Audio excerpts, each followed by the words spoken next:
If you could archive one truth for every African child 100 years from now, what would you say? So the truth would be that you're not a descendant of failures. You are a descendant of champions, conquerors, leaders of empires.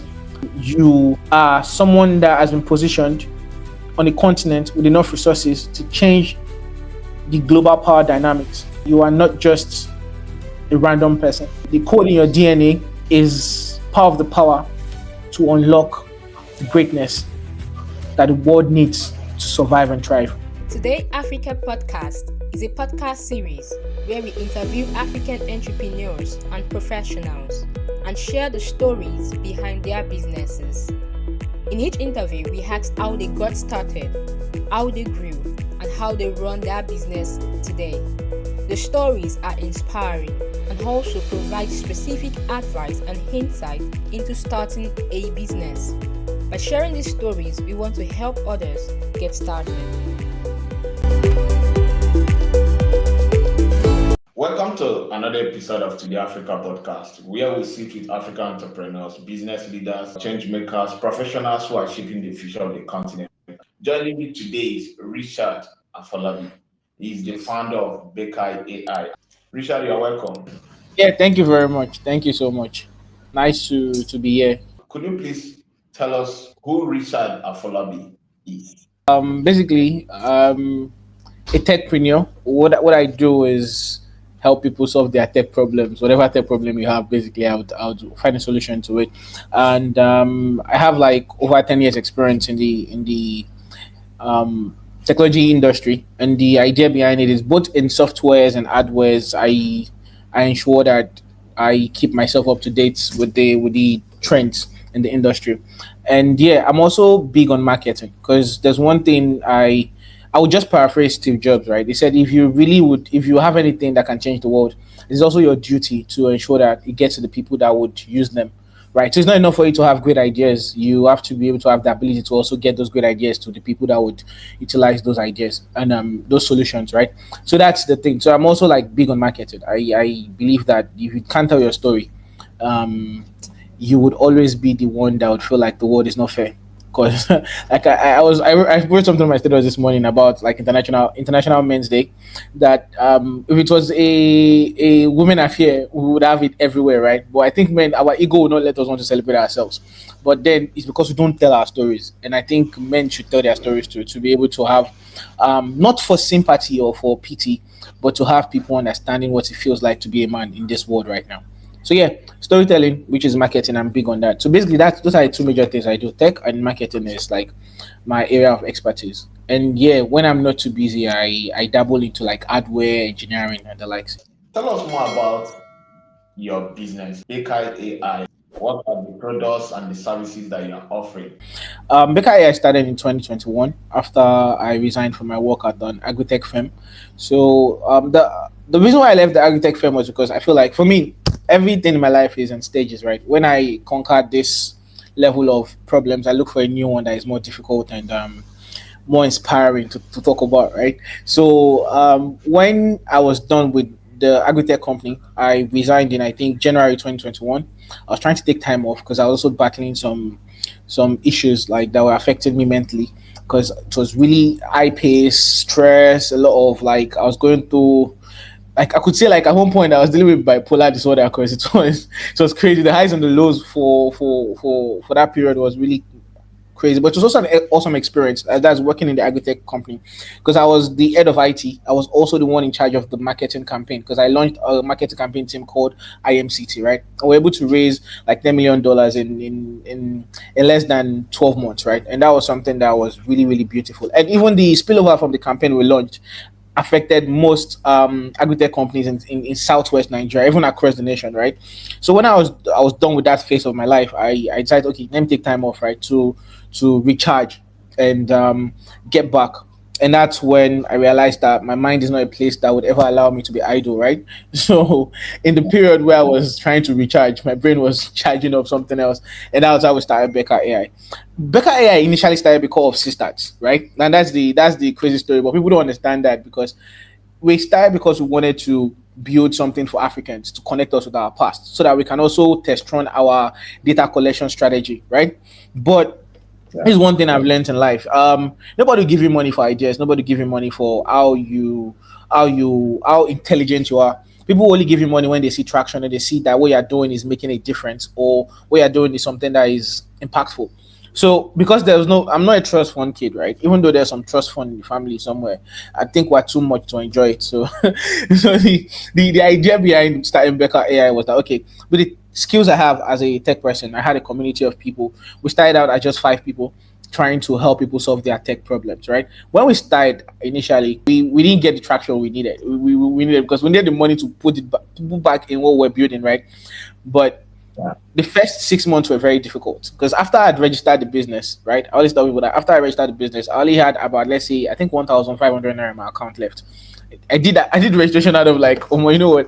Let's just do it and get it done with, right? And we had some lucky breaks. And this thing about life, when people tell you that how would you make it in life, or they ask you how would you become great, I always tell them it's arrogance for you to say you have the recipe for greatness. There are certain characters that would make you a great person, but there are also a lot of things that are out of your control, right? So the lucky breaks we had then were the things that helped us like just scale. That in less than 6 months we had already done 100,000 US dollar in revenue, right? And the part where you talk about this is like, oh, because I know people, because no, I don't think that was what happened. I just think at that point, I think everyone knew I was going to break because it was really, really tough trying to get off the ground, right? So everyone was like, you know, let's show you this bunch. Let's see how well you would handle this resources. So from there, we're able to start building our own things, right? And because we're consulting for international firms and doing certain things with them, it gave us the ability to scale. And as we scaled, we even started training other people. So as far back as let's say 2020, 2019, 2018, I always had the the mindset that we could impact more young people because that's the future of the nation, right? If you leave the young people to just wander about and they would pick up bad habits, they'll pick up things that would not contribute to nation building. So one of the goals when we started getting off was to also train Nigerians or youths across Africa in tech skills that can help them earn forex because we all know what's happening in Africa right now. The jobs are not constant, and so we started a training institution called Bekkah, right? The idea was to train young people. And on the other side, for artificial intelligence, we already saw the trend for artificial intelligence. That's why there's already AI in our name from like 2020 there, because we saw the trend that this would change a lot of things, right? It was like we're waiting for the like what happened with the internet, right? Some people saw it way before it happened and they aligned with it. So we had already like started creating systems, and now we're just like utilizing those systems to build things that we've always wanted to build, right? Because now it's becoming cheaper. Initially, for you to train a model, you have to have like a lot of resources. But right now, you can create certain things out of like with minimal budget, right? We're not trying to like say, oh, you can build something at the level of ChatGPT with that. But with tools like ChatGPT and their APIs, you can actually build something that are more like more localized. Do you understand? And that's where it's going. And the more people get into it, the cheaper it will become. So that's with Bekkah, right? Bekkah AI is like a consulting firm. And the reason why we did that was because we needed the cash flow to be able to build something that would help us like change the way Africans view themselves, right? And that's why I always tell every entrepreneur that nobody's going to come and give you money, right? You have to look for ways to get revenue by yourself. And once you start having revenue, you can now start talking to people and say, okay, you know what? We're able to do this amount and this X amount in revenue last year or this year. We need this amount from you to be able to scale what we've been doing. Do you get? But you waiting that, oh, my idea is nice. This is not Silicon Valley. This is Africa. you need to find a way to build something first, and like you can now start scaling with other people's money. CYSTADS is our attempt at building the largest online archive for African history, culture, and languages, right? The goal is to help Africans connect with their roots. One thing I always tell people is human beings are terrible at predicting the future. We don't have that capacity. That's why if you ask someone now that what do you think will happen in the next 10 years, almost everything they will tell you as a feedback would be something that might not even happen, right? Based on the fact that we're flawed when it comes to predicting the future. But there's one thing human beings are good at, that is pattern recognition. We are able to like know that, okay, when you do it this way, this will be the possible outcome, right? And because of pattern recognition, you need to gather data to be able to do that properly. And where is the best place to get data? It's in the past. So you understanding the past will give you an advantage over the one that's in the future.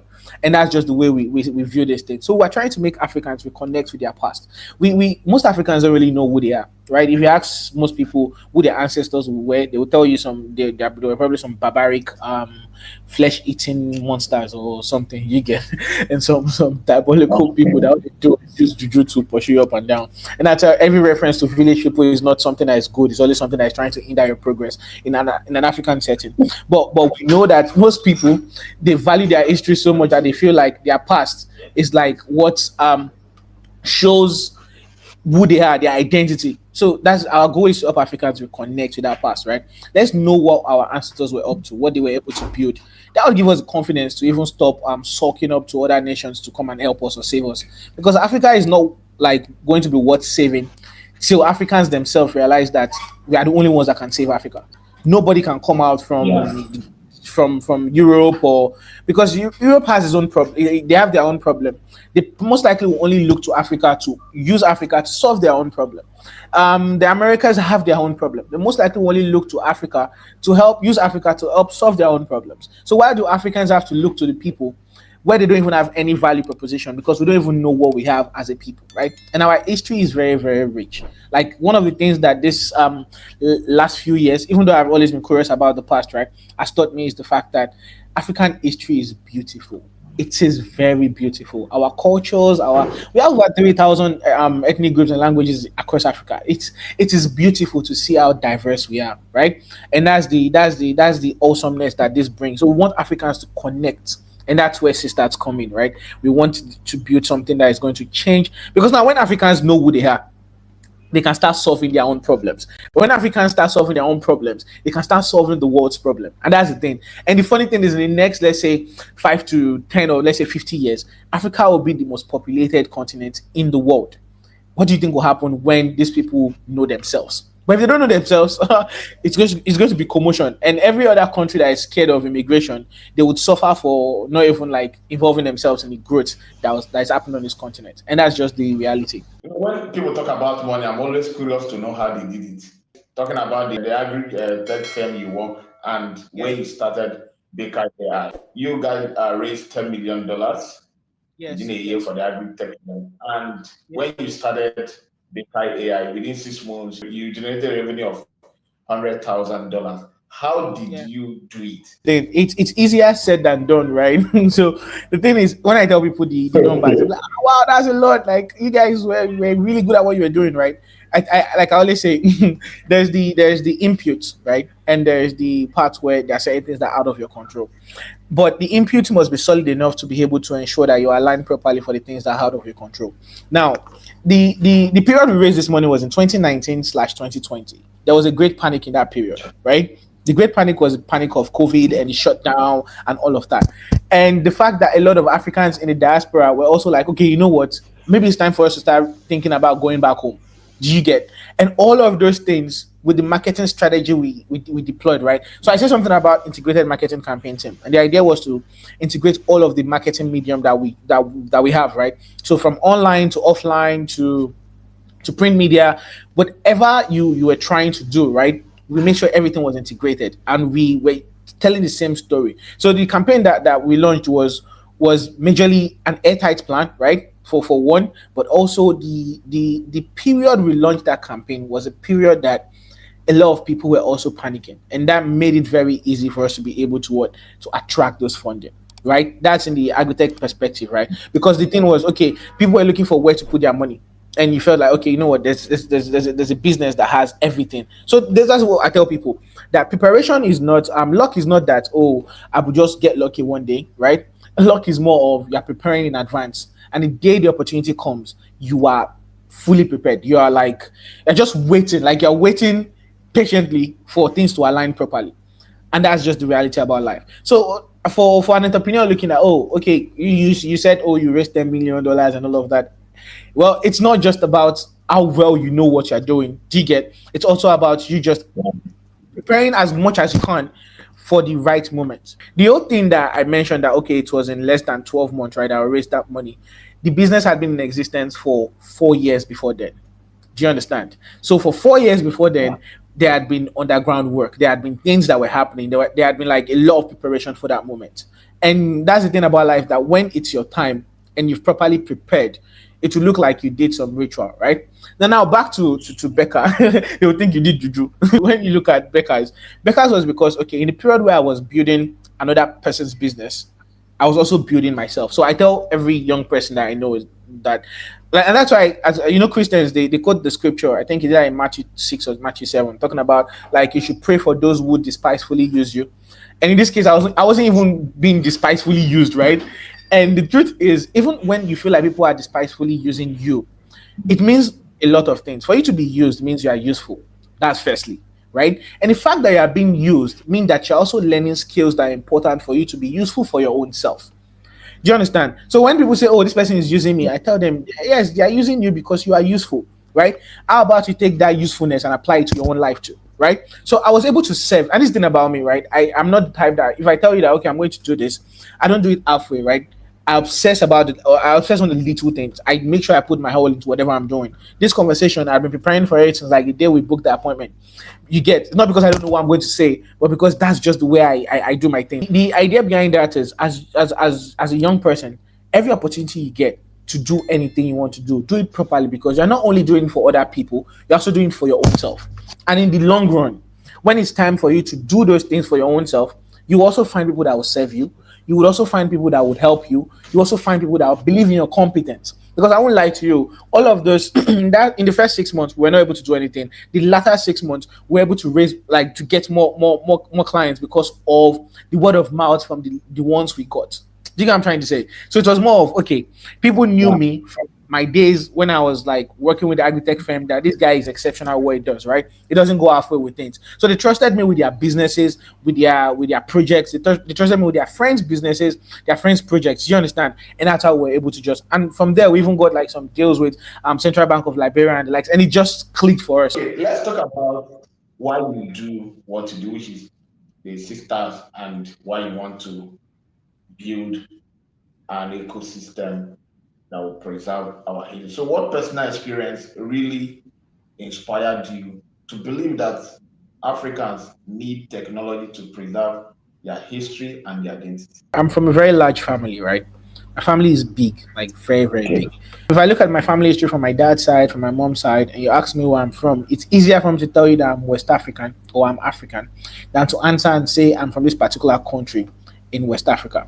Do you understand? So consistently, I always tell people I'm West African because I can actually trace my roots all the way from Ivory Coast to Ghana to Togo to Benin down to Nigeria. And in Nigeria, I can trace it from the south, west, down to the north. Those things have shaped my experience about life. So I'm not just one person thinking, oh, because I'm an Afolabi, I'm like this. I'm Yoruba, and maybe an Igbo person is this. And because funny enough, if you check my DNA very well, you might see one red cap chief that is an Igbo man there, and I understand that there is that diversity in my genealogy, right? So that's also shaped who I am, to be able to be curious enough to know more about other tribes and other people, right? And that's one part. And there's the part where I feel like, see, no matter how great you are or how great you think you are as a person, if you as a person or your people don't have an identity, you people lose yourselves in the struggle for survival. And that's what is happening in Africa, across Africa. Every African nation is still stuck on survival. And one thing I always tell people is to, when people ask you alpha, people say I dey also, right? I don't like hearing that word. Not because I'm arrogant or anything, but it's because I hate the word also. Because when you have an also mindset, you would always want to take, and you don't think about building things for posterity. So you're surviving. When people ask me alpha, I'm not to sound too like serious, or I tell, oh, I'm thriving. How's your business? I'm thriving. Because the idea is, when you are thriving, you've moved your mind from survival to a level that it's beyond just hand to mouth, or do you understand? Because when you live in that survival mode, you will never ever think about creating for yourself. You just be at the level of being a consumer, and that is what Africans are currently. And maybe some new crop of young people are growing, and maybe some older ones are actually impacting us. But majority, if you look at the continent, about, let's say, 50 to 70% of the people on the continent, all we want to do is survive. That is why even when a politician gets into power, he's looking at it that my family must not suffer again, right? My people must not suffer again. Yeah, let's quickly siphon this money rather than build things that would make sure that every other person benefits from your service as a human being, because our mind is so wired that we want to survive that we don't think about thriving. And any economy that is built on survival instinct will most likely crash. Do you get? Except maybe some people come around and turn the whole thing. So it has always been something for me that, okay, if Africans knew who they used to be, right? If they knew what they used to do, if they knew the systems they created to thrive, if they knew the trade routes that existed in the 18th century, the 17th century, in the 15th century, when Europe was even trying to get their legs on the ground, if they knew what was happening in Africa in this period, that even our ancestors built walls, built a lot of things that rivaled a lot of development. I was telling someone that, do you know that when the Europeans got to Benin, right, they saw street lights. The person was like, street lights? I said, yeah. And at that period, Europeans don't even know how to even lighten up their streets, right? And if you know that part of your history, if you know who your people used to be, if you know who your family are, you would not settle for less. And you would even negotiate better deal for yourself and your people, because you know what people are capable of doing, right? And that's the thing. So I feel like Africans connecting with their roots is very, very important for whatever future we want to create in this part of the world. If we are really serious about development, we need to know where we're coming from. And we can now chart a clear path to the future we want to create. Whatever you're doing as a person, and you're doing it offline or you're doing it without technology, you're just playing, because it's not going to stand the test of time, right? Because the truth is, technology enhances everything. People were panicking that AI will take their job. I told them, no, well, AI won't take your job, but the man that knows how to use AI will come and claim your job. And that's just the reality. Technology is not emotional. It's not biased. It's not, I'm going to say, oh, because you used to do well. Technology is not biased. Ask BlackBerry. Ask Nokia. Steve Jobs dropped buttonless phones. He wiped them off the market. Till today, now Nokia has not recovered. They are still, now they have to go back to 5G technology. So that's just the reality about life. Technology is not biased, and it will help you stand the test of time, because it's going to push certain things. Because now think about it. Most of the things we have in Africa, most of them, like let's go to Timbuktu for instance. Most of those things in the next, let's say, few years, if they're not digitized, they would not exist any longer, right?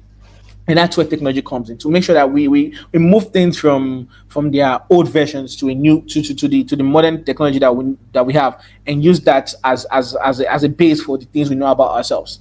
Do you get?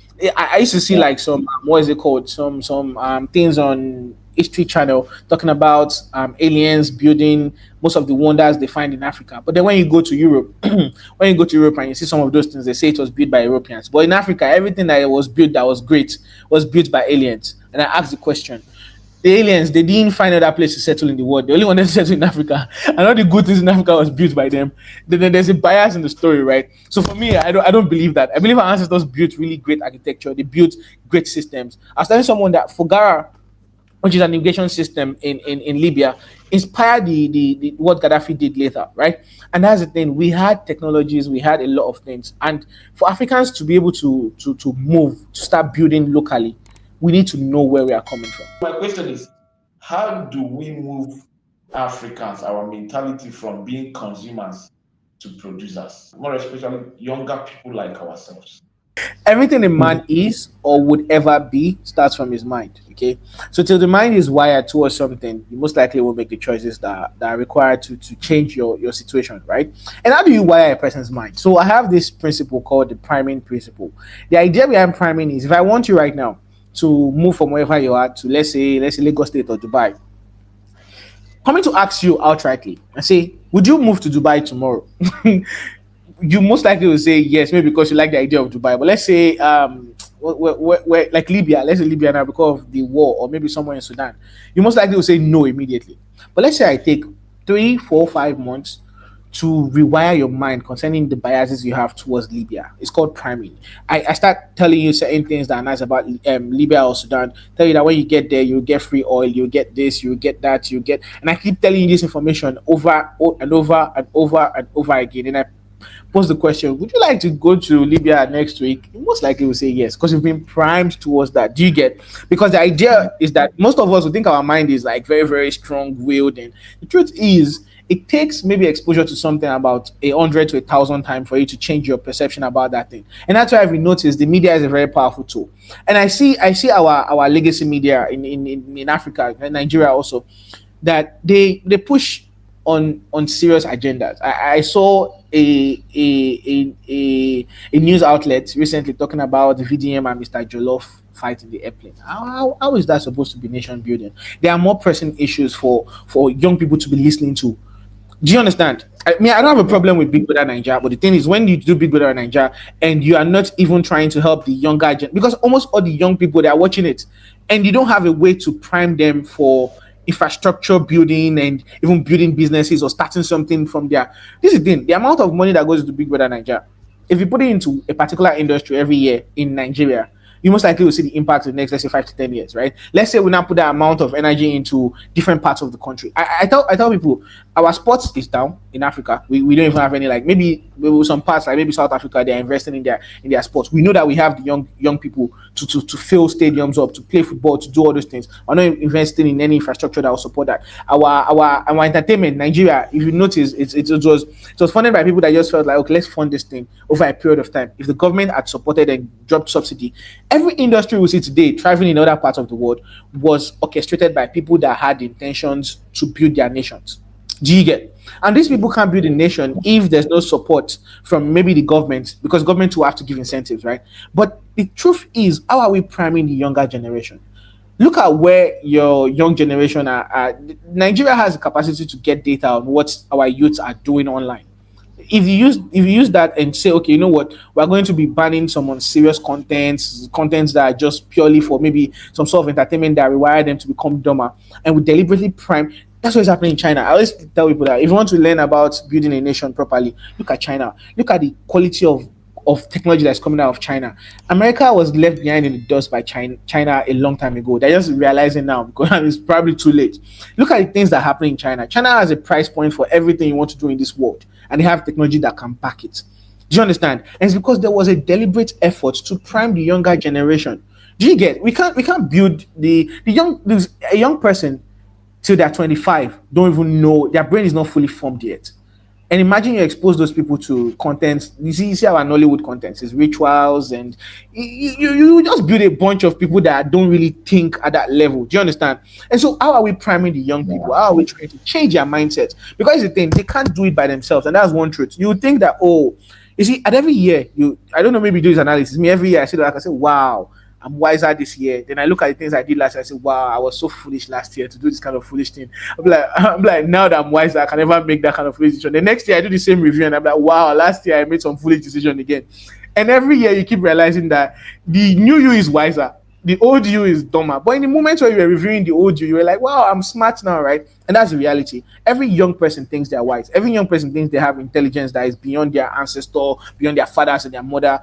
They feel like their parents are archaic or old. But the truth is, we need that wisdom of the adults, the ones that have experienced life than us. We need that to be able to shape our mindset. We need the media to push agendas that are not just basic. You hardly see anything on Nigeria social media space, or even the media guys. They make some frivolous things look too serious, and the serious things they just brush them aside. Do you understand? And that's one of the problems we have as a country. We are not a serious group of people. So for the young people that we are always complaining about and saying that, oh, they're not serious, they're not doing anything with their life, they're always on TikTok, they're on TikTok live, that they're trying to survive. Till we start priming them for the best, they most likely won't become the best. And how do you prime people? Through our education, through history. Let them know the people that had done life before them. Let them know how great they were. But if you want to change their mindset from survival to thriving, you have to ensure that you prime them properly. And that is where both the governments, the older ones, and I feel in this case, CYSTADS, comes in to help African youths understand who they used to be, what they can become, what their ancestors did, what their ancestors built. Do you understand?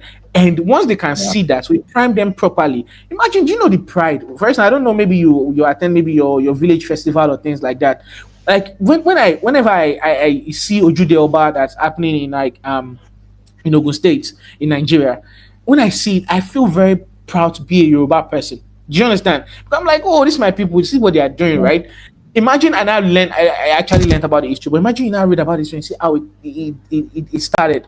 what really inspired it. And you're like, wow, this is all about our culture, it's about our people. You feel connected to your roots, right? And you feel like, okay, me, I can also do something beautiful. And that's the essence of priming people rightly. But I feel like to start being deliberate about priming Africans, we keep getting shitty as results when it comes to younger ones. You are building tech for ancestral memory culture. So why do you think heritage is a technological problem? Technology allows you to reach more people. The truth is, let's say I want to gather a data from a remote group in, let's say, somewhere in Akwa Ibom. I don't have to go to Akwa Ibom to go and gather that information. I don't have to go there, right? I don't have to send anyone from CYSTADS or Bekkah to go and gather that data. We have people there that if they know how to use the tech, they will be able to utilize the technology to gather that data. And that data will get to us and will preserve it on online so that people can have access to it in other parts of the world, right?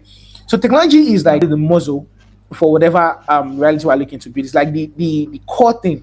Because if there's no tech behind it, it slows down whatever we're doing, right? It slows down our ability to build faster. It slows down our ability to record faster. It slows down our ability to even pass the information around, right? So why do I want to leverage on this?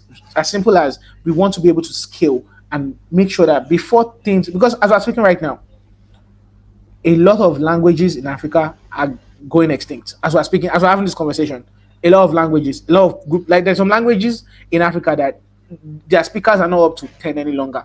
And the 10 are like maybe 70% like older people that they might die in the next 5 to 10 years.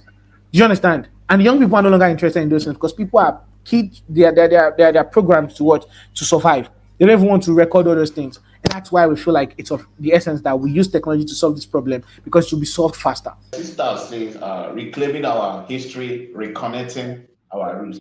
So what does this mean to someone who feels disconnected to his family lineage? We see ourselves as individuals in Africa right now is a sign that we're not connected to our roots. And that's the truth. Okay. So let me give you a backstory. Um Community is the base of every thriving society. So if you look at it, Elon Musk is building SpaceX on the back of community, meaning that a group of people come together to build something that will last forever, right? That's the idea. Every civilization that was built on the back of community, people having the same goal. That's why when even in the Bible, when men came together to build the Tower of Babel, it was community that was thriving. And the only way you could have made them leave that region or scatter across the world is to do what? Take that the ability for them to communicate, right? And just ruin that communication system and allow them just have issues among themselves and scatter, right? Community is very, very essential, right? Africans are at the point where we see ourselves as individuals. For me, I tell people that for me to just be here right now, let's just look at 2 generations back. My dad and my mom had to come together. Those are 2 people. My mom on her side, her dad and her mom had to come together. So from my mom's side, that's already 3 people from just 2 generations. From my dad's side, another 3 people. That 6 people had to come together. The chances of that happening very slim. Had to come together for one me to be formed. If I go 3 generations backward, do you know what that one means, right? Do you get? And those are the ideas that we need to have as Africans. Okay, we are not ourselves by ourselves, right? We as a group of people, we need to start connecting with our past and connecting with our present in a way that would come together. And how does that impact an average person? Now, I used to ask questions, and I tell people after I ask them the question that, do you know who you are? Do you know where you are from? Do you know the people that you are related to? Most people say, "Oh no," or "I know my brother, I know my sister, I don't know my cousin, I don't know." Like I'll give you a real example. My from my mom's side, I have about 45 uncles and aunties, right?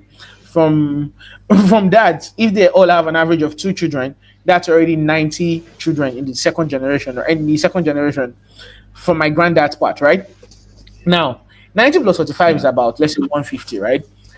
If we have a problem that would cost 150 $1,000 or something, that's 1,000 from each person, right? And because of the community we've built, we can solve our own family problems eternally before we go outside. When we understand where we are from, when we can do it for ourselves and the next generation, it will be easier for them to connect. This is the thing. The reason why most of us are not connected to our history is because nobody recorded it for us. Do you understand? Nobody took their time to record our history. If there was someone that did that, I'm sure by now we'll study our history and it will be easy for us to connect to our ancestry. We know that, oh, my great grandfather was this. Me, my own family, they talk about it. They don't really record it. Like there's no official record that I know of. Maybe there are some that I've not seen, right? But because they talked about it, me, I was able to connect with my ancestors. I know who my great great grandfather was. I know who my great great great great grandfather was because they did some really major things even in their time that informs how I feel about myself right now. And I tell every African that as long as you're in Africa and your ancestors were not sent on the slave ships, is it that you people were not contacted at all? Like you people were isolated, or your ancestors were part of the people that sold people. So either ways, you're a survivor, right, of the slave trade era. And if you survived, it means that your ancestors did something different. And even the ones that didn't survive that were taken away, it means that you, if you're out there and you understand the roots that you come from, and maybe the fact that some of your ancestors fought and some of them were killed because they were trying to resist all of this, you understand that you are not just a victim, you are a victor, right? And you've been able to, against all odds, grow out of that. Understanding certain things about ourselves will help us gain the confidence to be able to move from whatever a mindset of maybe penury or mindset of poverty that we already have about ourselves to building things. And that's what it means for an individual. When you stop seeing yourself as just one person, as a unit, and see yourself as a collective, because a lot of people have to come together to create you. A lot of people are existing now because you are also existing. And if you look at that in itself, it's power for us to be able to take and change, to take over and change the narrative of being an African. Because I'm tired of hearing that Africa is a poor nation, is a poor continent, is a continent of famine, of poverty. No, we have a lot of resources in Africa. Until Africans wake up, all of those things will be taken away by foreigners that don't even give a hoot about Africans. And the best they'll do for you is send you aids or probably say, oh, there's something in Africa that's happening right now. Let's donate some money through some NGO or non-profits too. And that's like one of another big money laundering scam that they'll be running out there. Do you get? But they're doing all of this off of the back of Africans because Africans themselves are not telling their stories. How can you tell a story you don't know? Do you get? And that's why I say for an individual person, you stop seeing yourself as a unit. When you see yourself as a collective, you understand better what it means and what your power is as a person. Tell us the features of sisters. How can someone use sisters to record or preserve his family, story, history, or identity? I'll start from the basic, right? The basic is some of the AI tools we have currently. So the first AI tool is the text to image, right? What we do is that with our AI tool for image, you can take a picture of your ancestor, right? Maybe a picture that is not clear, one that is clear, whatever it is, and create a clearer image of that ancestor. But in the case whereby you don't even know the ancestor very well, but you know there are family stories that they just tell you, like they say, Emeka looks like that our great great grandfather, and they talk about you as a person, right? We can take a picture of you, and with AI, we create that image of you as your ancestor based on the description we were given. Do you get? And we can do that for you. So that way you can recreate images of your ancestors that nobody knew, but now you can put a picture to their face. You can know, okay, this is how this person looks like. That's one part. Now the next level on that is we now take those images and use AI based on the fact that we can use AI to lip sync. So we can create a model of their voice. So you now can listen to your ancestor as your ancestor is or was in real time and telling the stories of your family history that you've been able to gather over a period of time. So instead of your children or your what is it called, your family members watching things that would not impact them properly, they can listen to their ancestors in real time. And when looking at the future, it will be more holographic and more immersive, right? But for now, we're starting with those things that text to image, then text to video, so that you can tell your own story to your own people in real time. Do you understand? That's one part, right? We also have the VR/AR part, which is currently we have mapped about 20% of the largest city in West Africa with augmented reality. Meaning that when you're in that city, you can easily walk up to a statue, historical building, and just scan from our application and talk to that historical statue or learn from that historical building. So for instance, you have, like, let's say, like in one of the cities, right? There's a statue of Efunsheton Aniwura. She was a slave trader. She was a very, very important woman in the Ibadan. When Ibadan was rising, she even sponsored a lot of war. When you see a statue at a challenge, right? I know this is somewhere that a lot of people don't really know, but then I'll tell you it regardless. When you see a statue there, statue has a broken leg. It has what's it called? It's gone, right? But what we did is we used AI and AR to bring it back to life. That when you point your phone to it from our own app, she would talk to you and tell you about our own history, then also redirect it back to our website to read more about and that's what we're doing. We're ensuring that okay, not enough of this nameless what is it called statues that we have all around, and we can't start rehabilitating every statue that we go to, right? That's like cost intensive. And for me, I always look at the easiest way or the most affordable way to solve really really big problems. So we're using technology, right? We're using AR to help people just experience those things in real time. And also from the VR perspective, the reason behind the VR perspective is we're trying to help Africans in diaspora. So this is the thing I'm building for Africans and also for Africans in diaspora. I want them to reconnect with Africa. Now, a lot of Africans in diaspora might not have the resources to travel back to Africa and see, but some of them have the idea that Africa is a is a jungle where lions are chasing everybody, and everybody's walking around with a spear, and we're like, hey, who's and that kind of shit. And it's not the truth, right? But how do you change that narrative? How do you let them know without them visiting, right? You might send them videos, yeah, that's nice, but we want to give them immersive experience. So by helping them do both tours from the past, right? By using VR to bring tours from the past. So you can actually walk the slave route in Badagry, all the way from Badagry straight to the Americas, and you can see what your ancestors went through. You can also see Lagos in real time. What is happening in Lagos? Like, how does Lagos look, right? So that you can experience Africa in real time and without the costs of traveling to Africa. So that's the part where we're using virtual reality to help Africans in diaspora to reconnect. And when I say Africans in diaspora, it's not just Africans that relocated, but Africans that were born there, Africans that their ancestors were slaves, to reconnect with Africa on a deeper level. And we're also working with some of the ministries in some countries to help make it easy to get what is it called, citizenship in some African countries. At least when you do your genealogy, because we're also looking at imputing or adding genealogy, but that's like something that is a little bit more on our future plans, right? Because not yet available right now on the application for people to do their genealogy work, that they can connect with their roots. And oh, I'm 25% Nigerian, but after you know you're 25% Nigerian, do you want to go to Nigeria? What part of Nigeria are you from? Oh, I'm Igbo. Yeah, we can help you create an experience that helps you come back to Nigeria and even apply for citizenship in Nigeria. That's one of the things we're looking at. So with genealogy, there's a call to action, right? And if you've done your genealogy in other places too, you can just input that information, right? And for the family history, which is like a big thing for us, we want people to record their family history. So on the app right now, you can create personal archives of your family history. And before the end of first quarter next year, you can upload your family tree on the application. So that way you put your uncle, your auntie, your father, your mother, your grandfather, your great grandmother, and you start building your family tree. And the more you build your family tree, you get rewards from the application. So this is the thing. We know that history is boring, right? But we want people to do to learn about themselves, right? So we've been able to create a system apart from gamifying history on the other parts, because I'll still get to that. We've been able to create a system that rewards you for trying to understand your ancestry, and for every input for everything you add to the application, you are rewarded for that effort. Do you understand? And we want people to get rewarded for that. And that's the thing that I know that okay, we need people to survive first, because if you don't survive, you can't thrive. That's the truth, right?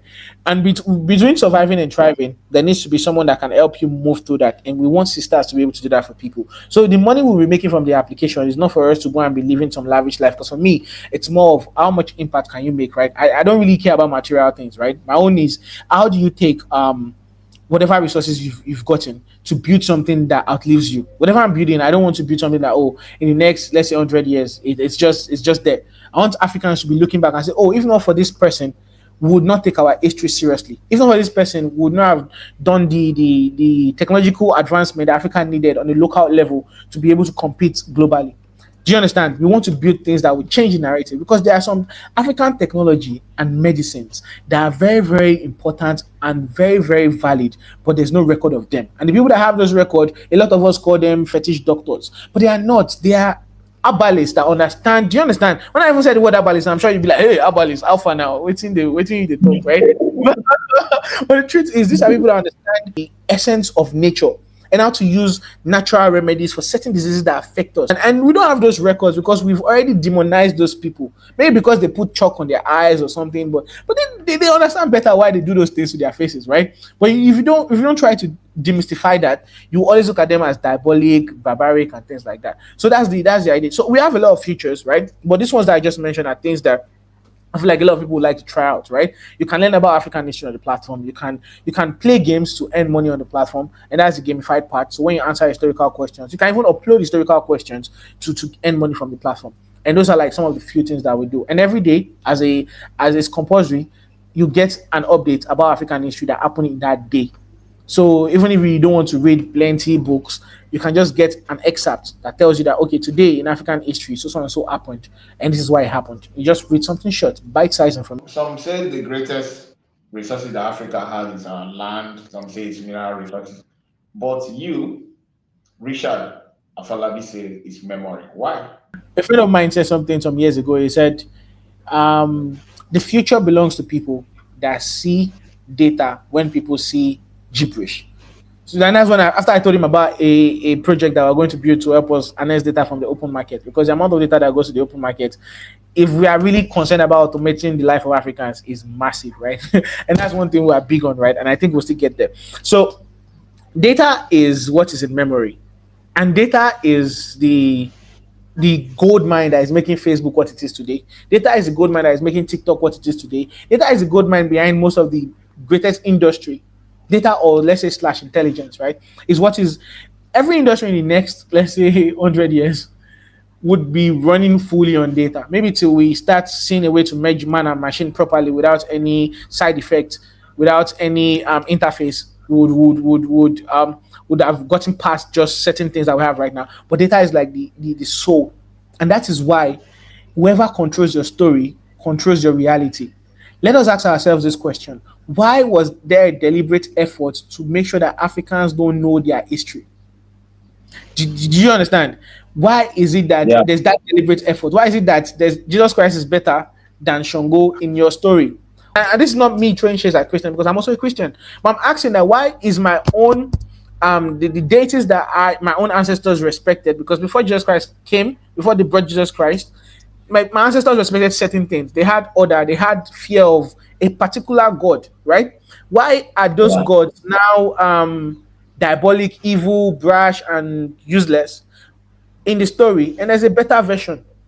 And in that better version, I must always demonize my own. Do you understand? You can't also tell me that God was only concerned about people in the Middle East in a world that had people in other regions. Do you get? But why? Why are those narratives pushed in a way? Why would they tell you that Mungo Park discovered River Niger? Well, the people that were in River Niger before he got there, they didn't know it was River Niger. They thought it was what?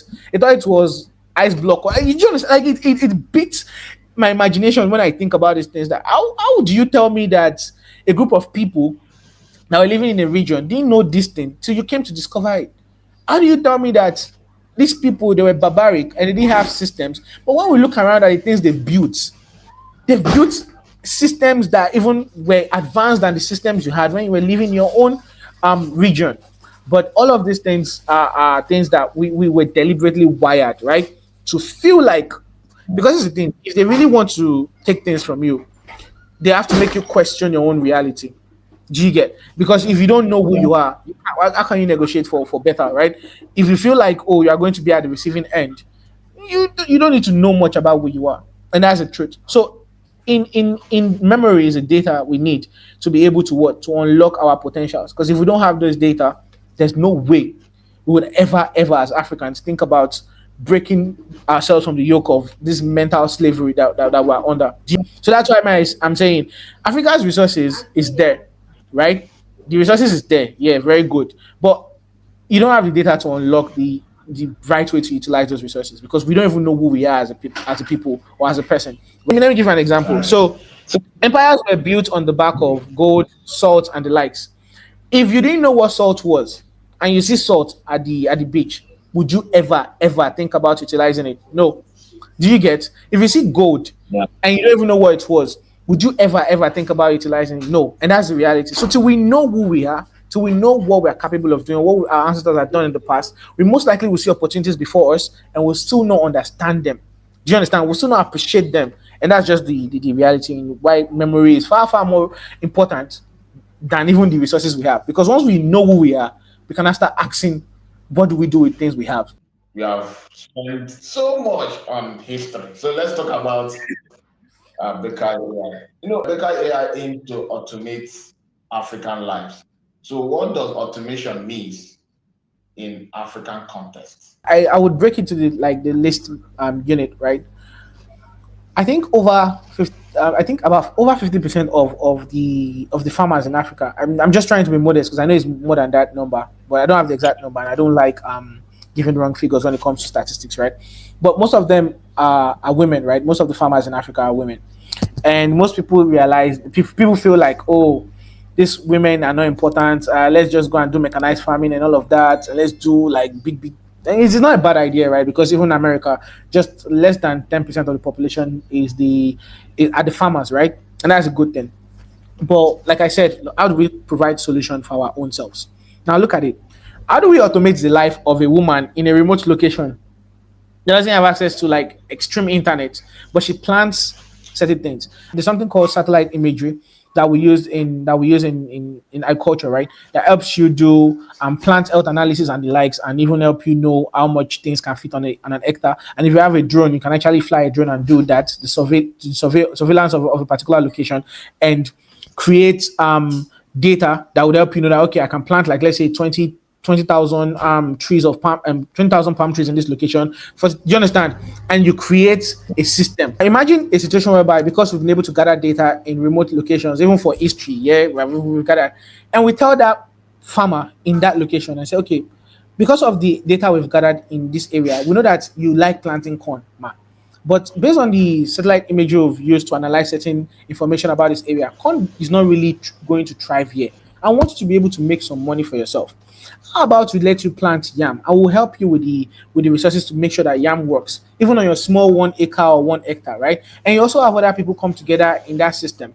And we know that, okay, by the time we send, let's say we have, like, let's say 1,000 of those small farmers in those locations, and we send in, like, let's say some tractors, right? Because we've been able to create volume, right? And the tractors help them get all of those things done because the tractors will be automated. And we now, with the data we've gathered in those locations, we've actually changed the life of Africans. That this woman is no longer farming to sell. She already has people that will come and take her product, and it will change her mindset from just normal survivor to a woman that now has enough resources and backing to build something that is way just beyond something as simple as farming corn that she will have to use for pap or things like. Do you understand? It takes our life from one level to the next. And now we're no longer looking at rural Africa as poor Africa, but as Africa that can feed the world. Do you get my point? And if you do this across other parts of the continent, you expand the production capacity of Africans. And we didn't have to do too much. All we had to do was gather data.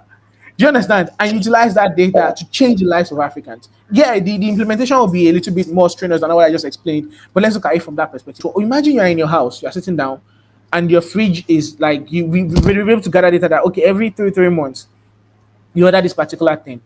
We know that, okay, this is what you want. We can take that data and just say, okay, you know what? Say this particular thing, at the rate at which you normally use it, is about to finish. Is that true or false? Oh, yes. Do you want us to automate the order? Rather than you going to the market to go and struggle and things, we already have systems. I'll just bring that to you.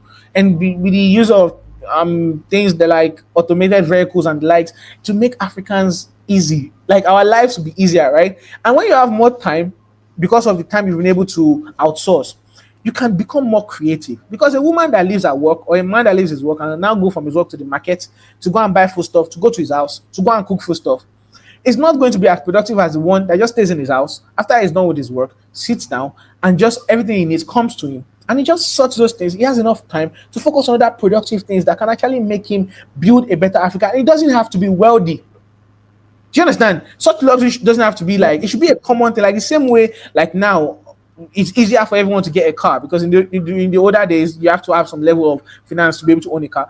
It's the same way certain technology should become easy for everyone. Robotics, autonomous vehicles and the like should be something that Africans can easily just access. And that is one thing. Apart from the history part, I'm big on data gathering. We have enough data to change people's lives, right? To make their life easier, to make them more productive. I was telling, like, I had an interview in 2021. That was even when we started Bekkah newly. And I told someone, I said, in the next 10 years, we want to build robots that can go to the market. And the person was like, "Are you sure it will happen in Africa?" I said, "Yes." It's not rocket science. It's something as basic as just being able to have enough data to help these robots navigate, and they will be able to do the things they need to do. Do you understand? And that's just the reality. Yeah. So if we can help Africans make their life easier, I won't think that, oh, everything, all hope is lost, right? And the best way to do that is to be able to gather data, and that's why I'm big on data, big on memory, right? Because once we start knowing who we are, we can start using the information we get from who we are to change certain things about ourselves that will help us compete globally. That is the goal behind Bekkah helping people to automate their lives. You are collecting extremely sensitive cultural and family data. So how do you balance protection, privacy, and preservation of this data? So for us, what we do is we ensure that whatever data you don't want public is never going to get public. And we have a team of I don't like calling them hackers, right? So consistently we're pen testing our application consistently. I think we just did one last week. The idea is to ensure that, okay, before external threats start trying us, because this is the thing, this interview now that we're having, we don't know who would watch it, we don't know who will see it. Some will be like, okay, this is starts. Let me even go and try them small. Let me see. And that is the thing. Sometimes some of the cyber threats that people experience is not because maybe someone is damn malicious. It just happened, and people got access to information they were not supposed to get access to, and they were able to like just listen and wait for certain things that later becomes catastrophic for the businesses, right? So for us on our own end, we ensure that even consistently we try to ensure that this app is not going to be a loose end for people's private data. But also there's also the part where your data can also be used to train models, right? But we ask for permission from the users, because then we want to be able to ensure that Africans have a more customized what is it called, experience on the application. And there's no way you can do that without data, right? So people putting their data on the app might have to like use some of those data to train models, right? AI models, to ensure that, okay, people have personalized experience on the platform.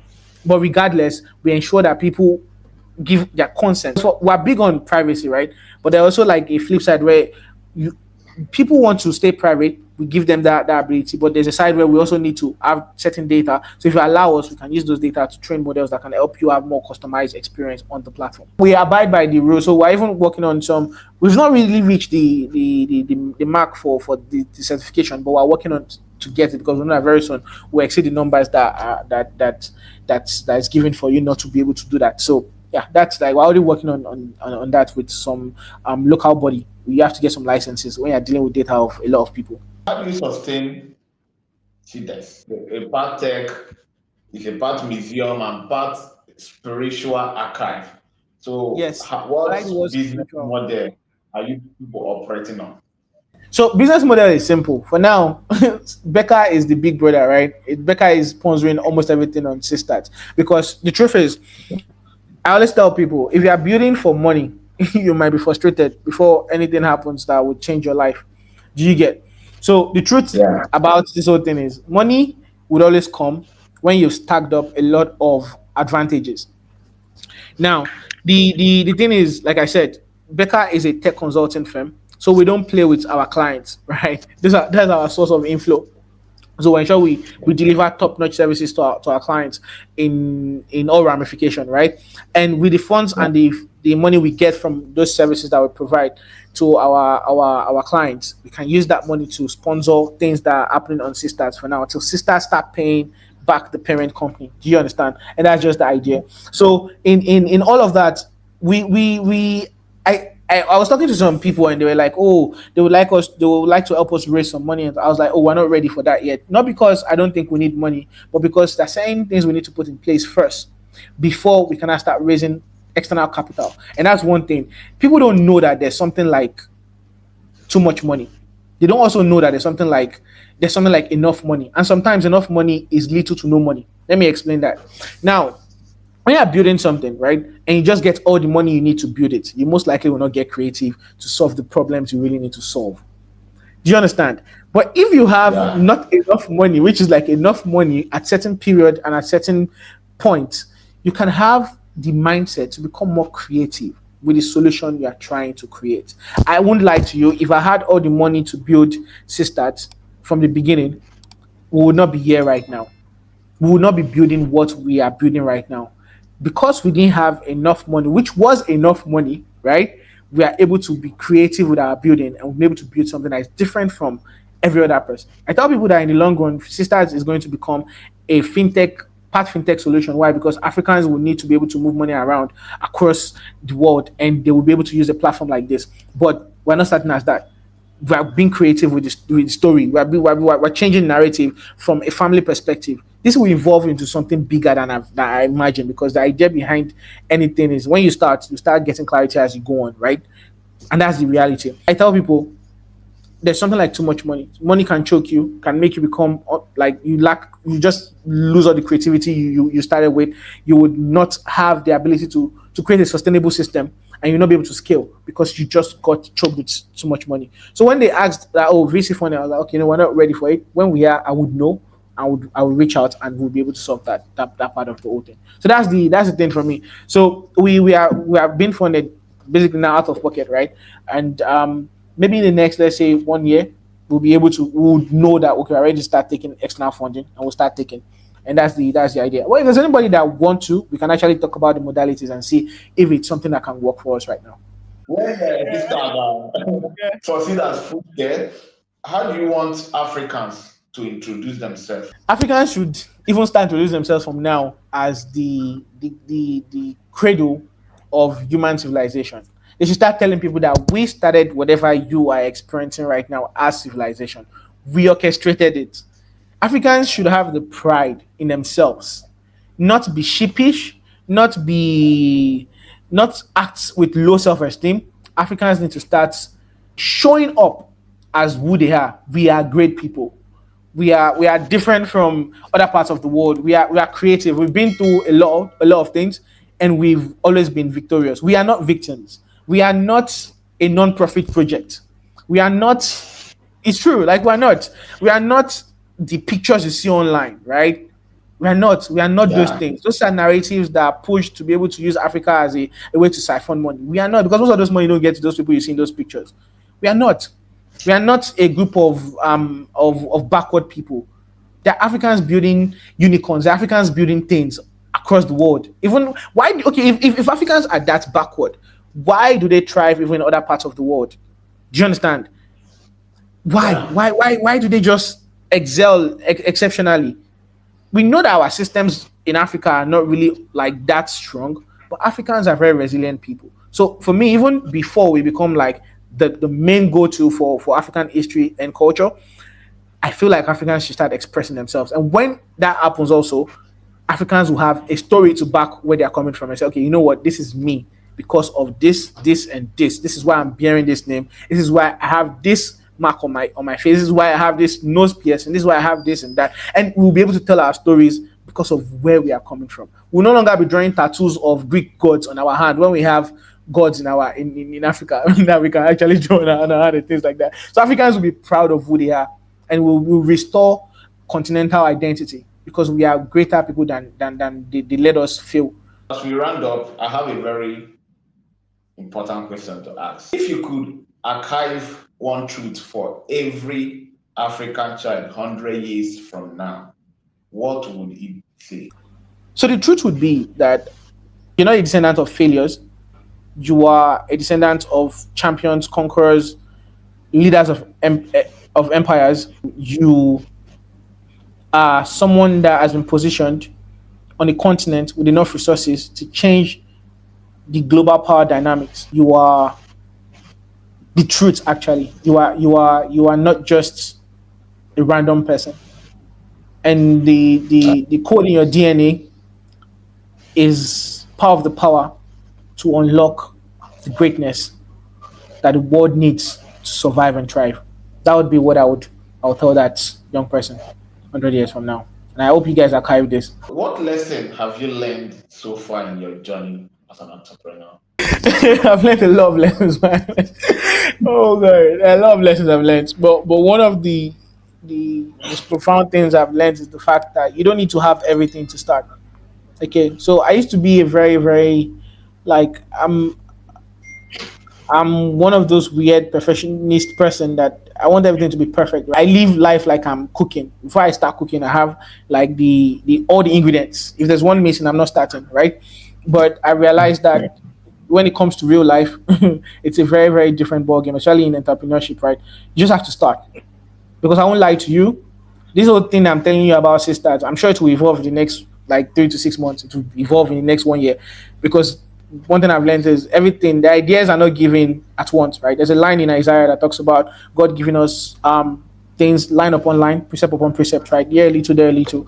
And that is how I view life. You can't get the full scope of things without starting. When you start and you remain consistent, you start getting clarity and you keep moving because you gather more experience. So for me, I would always say you don't need to have everything to start. And that's one thing I've learned. And another thing also is the fact that no matter how persistent the problem is, right? No matter how persistent the problem is, it will always solve itself. No matter how persistent the problem is, it will always solve itself. So don't die before the problem is solved. Don't die before death comes calling, right? Even if it's debt, if you are owing money, if you are owing whatever, like I've experienced like extreme like depression because I was owing some monies and it was giving me issues. I've learned that no matter how crazy it gets, bro, as an entrepreneur, one of your best friend is debt, and one of your best power is debt management. So when you get into those issues, ensure that you keep a cool, clear head. Don't kill yourself because if we die, you're gone, and the debt will still like might even be cancelled, but still it'll still be written in your name, right? But the truth is, if you keep it cleared, right, no matter how Yeah. persistent the problem is, it will sort itself. Those are the two major things that I think I would just say as a takeaway from being an entrepreneur. Where do you see Bekkah AI and CYSTADS in the next 5 years? All my projects, I see them in a view of 1, 5, 10, 20, 50, 100 when I'm not like here, right? And I don't know, maybe by 2030 or 2050, we would have like immortality, hopefully, because I heard they're working on things like that in China and Russia. Regardless, America won't tell us yet. So, in my view of 5 years, right? Yeah. If we are going at this pace that we're going, sisters would be the go-to for people in at least West Africa and some people in the diaspora that are connected to West Africa when it comes to African history, and even for them to even relocate, right? In the next 5 years, we would have impacted a lot of young people to look back to their roots. And I'm thinking the number that I'm seeing in the next 5 years is just 1 to 3 million people. That's the number of people who would have impacted by then, in the next 5 years. And I know that it might be more than it might be less, but what I'm seeing, what I'm projecting is 1 to 3 million people in West Africa and also in the diaspora. I also know, like even currently, we have users in Kenya, Uganda, but regardless, I know that in the next 5 years, we'll have a lot of people on the platform. And with the resources we'll be generating from the platform, we'll be able to impact the lives of people. Because for me, I'm not stopping at just okay, like helping people connect with their roots, right? For me, that's not like I said. Bekkah is like the mother company. She gives these also people the idea. They go and run with the idea, like sisters, price, and the likes, and she funds them to they have their own standings, right? And that's how the business is structured. So for me, I feel like beyond just sisters, right? Bekkah will become a giant. We might stop consulting for people, but become a giant in African tech ecosystem that will be competing globally, right? With even automation, robotics, and the likes. Yeah, that's why I see us in the next 5 years. What advice would you give to others, to younger ones who want to start their own business or want to venture into entrepreneurship? Not everyone is wired to become an entrepreneur, right? Even me that I'm talking, I don't think I was wired for it. The only thing that might be the difference between me and every other entrepreneur that might be the fact that I was born into a family that were big on being entrepreneurs, right? So my dad was running his own business as far back as I could remember. I didn't see my dad every time. He had his own business. My mom was running her own business too. So I was born into that system, right? And maybe that's why I just turned to it when I realized that okay, what else can I do with my time? But for any young person that's looking to start a business, right, to start anything, one thing I would tell you is try to serve others first. You know why? because in serving others first, you would learn the skill set required to build your own thing. Do you understand? And that's one thing that helped me. Even though the job that I told you about is something that I did, well, that was the first paid job I had in my life, and the I think maybe the last one directly, though I don't know yet because we don't. Human beings we're bad at predicting the future, right? But from the pattern so far, I don't think I'm going to take up like any 9 to 5 anytime soon or ever, right?